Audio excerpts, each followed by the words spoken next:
Ad adalah nama bapa suatu suku yang hidup di Jazirah Arab, di suatu tempat bernama Al-Ahqaf terletak di utara Hadramaut Yaman dan Ummah.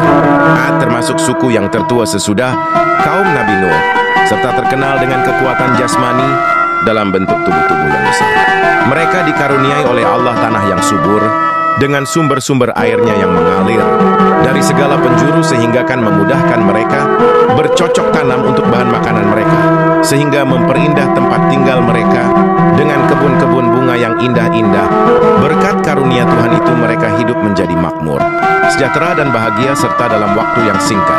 Mereka berkembang biak dan menjadi suku yang terbesar di antara suku-suku yang hidup di sekelilingnya.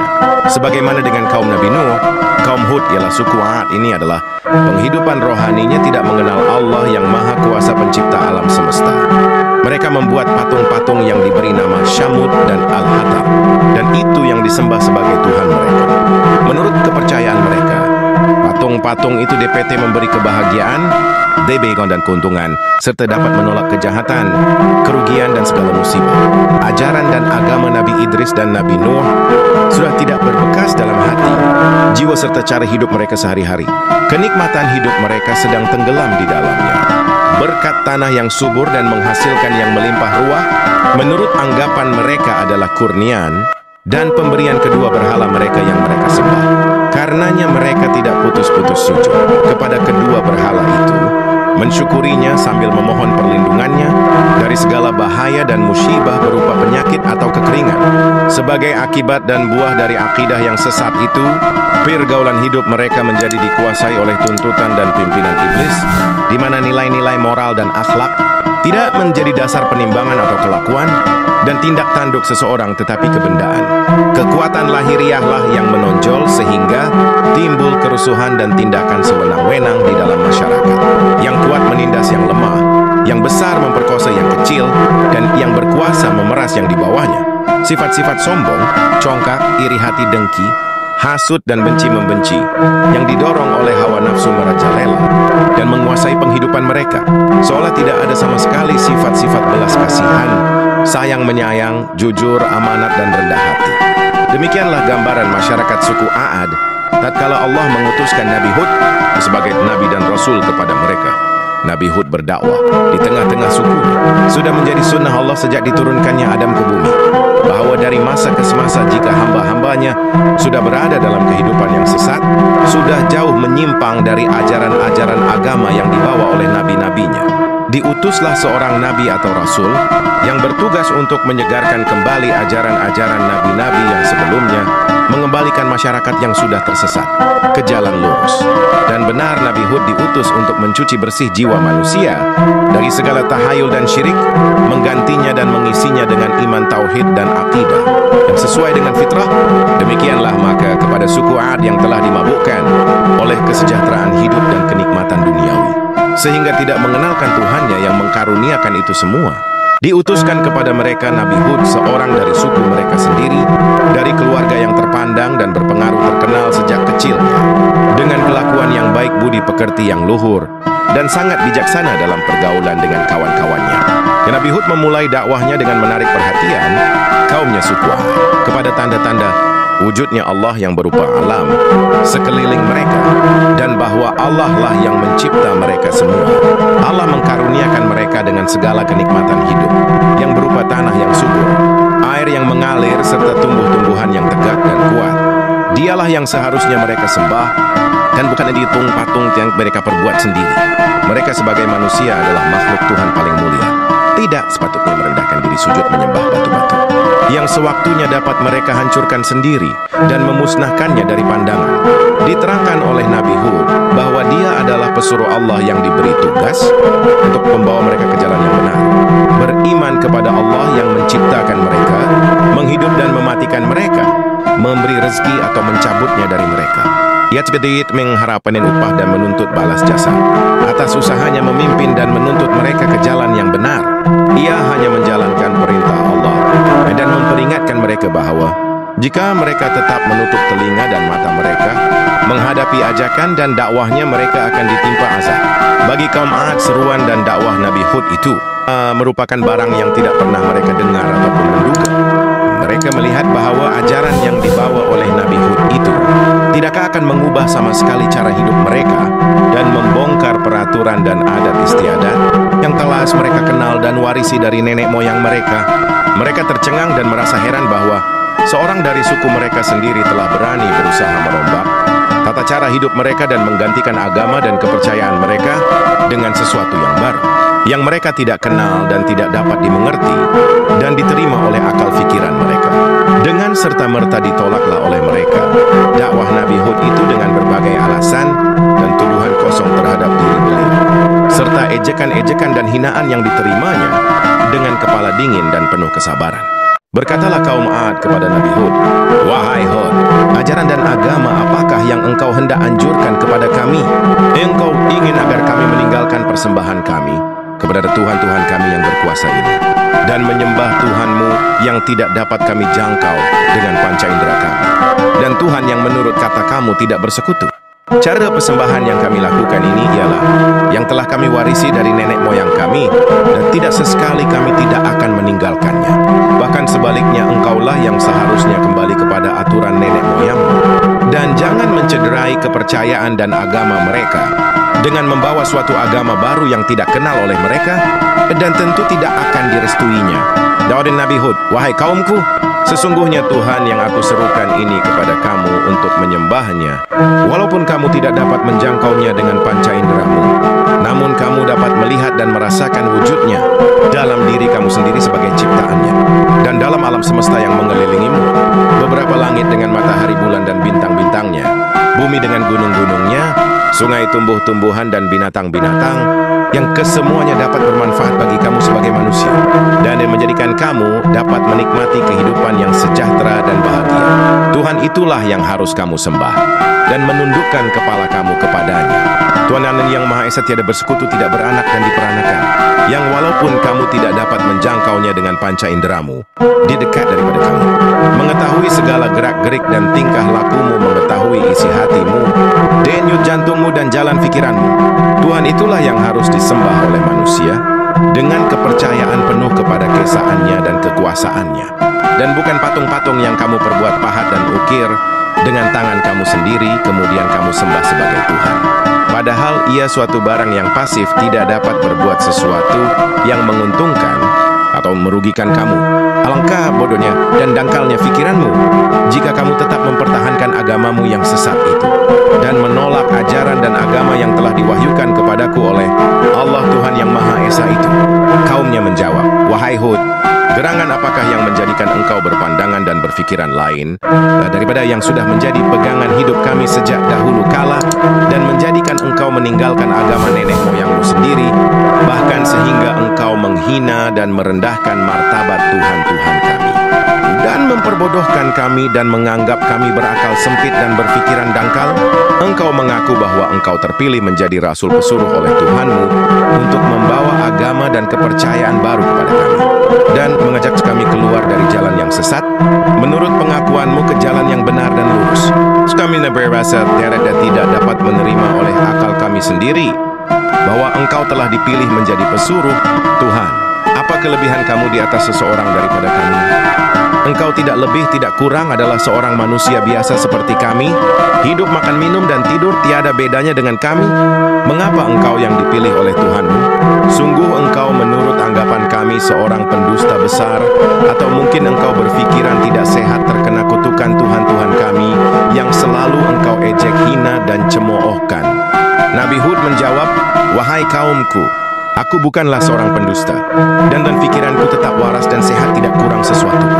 Dan ketahuilah bahwa patung-patungmu yang kamu pertuhankan itu tidak dapat mendatangkan sesuatu gangguan atau penyakit bagi badanku atau pikiranku.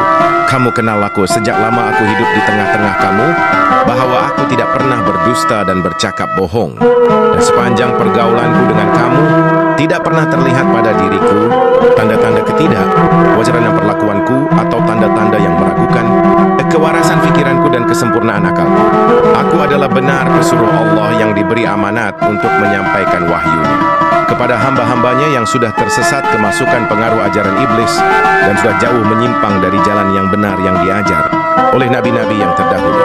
Karena Allah Allah tidak akan membiarkan hamba-hambanya terlalu lama terlantar dalam kesesatan dan hidup dalam kegelapan tanpa diutuskan seorang rasul yang menuntun mereka ke jalan yang benar dan penghidupan yang diredainya. Maka percayalah kamu kepadaku. Gunakanlah akal fikiran kamu, berimanlah dan bersujudlah kepada Allah. Tuhan seru sekalian alam, Tuhan yang menciptakan kamu, menciptakan langit dan bumi, menurunkan hujan bagi menyuburkan tanah ladangmu, menumbuhkan tumbuh-tumbuhan bagi meneruskan hidupmu. Bersembahlah kepadanya dan mohonlah ampun atas segala perbuatan salah dan tindakan sesatmu, agar Dia menambah rezekimu dan kemakmuran hidupmu, dan terhindarlah kamu dari azab dunia, sebagaimana yang telah dialami oleh kaum Nuh dan kelak azab di akhirat. Ketahuilah bahwa kamu akan dibangkitkan kembali kelak dari kubur kamu dan dimintai bertanggung jawab atas segala perbuatan kamu di dunia ini, dan diberi ganjaran sesuai dengan amalanmu yang baik dan soleh. Mendapat ganjaran baik dan yang hina dan buruk akan diganjarkan dengan api neraka. Aku hanya menyampaikannya risalah Allah kepada kamu, dan dengan ini telah memperingatkan kamu akan akibat yang akan menimpa kepada dirimu jika kamu tetap mengingkari kebenaran dakwahku. Kaum Ad menjawab, kami bertambah yakin dan tidak ragu lagi bahwa engkau telah mendapat kutukan Tuhan-Tuhan kami, sehingga menyebabkan pikiran kamu kacau dan akalmu berubah menjadi sinting. Engkau telah mengucapkan kata-kata yang tidak masuk akal, bahwa jika kami mengikuti agamamu, akan bertambah rezeki dan kemakmuran hidup kami, dan bahwa kami akan dibangkitkan kembali dari kubur kami dan menerima segala ganjaran atas segala amalan kami. Adakah mungkin kami akan dibangkitkan kembali dari kubur kami setelah kami mati dan menjadi tulang belulang? Dan apakah ini azab dan siksaan yang engkau selalu menakut-nakuti dan mengancamkannya kepada kami? Semua ini kami anggap kosong dan ancaman kosong belaka. Ketahuilah bahwa kami tidak akan menyerah kepadamu dan mengikuti ajaranmu, karena bayangan azab dan siksa yang engkau bayang-bayangkannya kepada kami, bahkan kami menentang kepadamu. Datangkanlah apa yang engkau janjikan, dan ancamkan itu jika engkau betul-betul benar dalam kata-katamu dan bukan seorang pendusta. Nabi Hud menjawab, baiklah, jika engkau meragukan kebenaran kata-kataku dan tetap berkeras kepala tidak menghiraukan dakwahku dan meninggalkan persembahanmu kepada berhala-berhala itu, maka tunggulah saat tibanya pembalasan Tuhan, di mana kamu tidak akan dapat melepaskan diri dari bencananya. Allah menjadi saksiku bahwa aku telah menyampaikan risalahnya dengan sepenuh tenagaku kepadamu, dan akan tetap berusaha sepanjang hayat kandung badanku, memberi penerangan dan tuntunan kepada jalan yang baik yang telah digariskan oleh Allah bagi hamba-hambanya. Pembalasan Tuhan terhadap kaum Ad yang kafir dan tetap membangkang itu diturunkan dalam dua peringatan.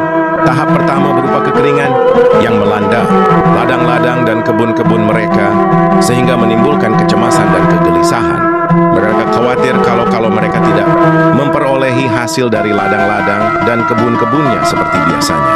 Dalam keadaan demikian, Nabi Hud masih berusaha meyakinkan mereka bahwa kekeringan itu adalah suatu permulaan siksaan dari Allah. Allah masih lagi memberi kesempatan kepada mereka untuk sedar akan kesesatan dan kekafiran mereka, berharap mereka kembali beriman kepada Allah dengan meninggalkan persembahan mereka yang batil, kemudian bertaubat dan memohon ampun kepada Allah agar segera hujan turun kembali dengan lebatnya dan terhindar mereka dari bahaya kelaparan yang mengancam.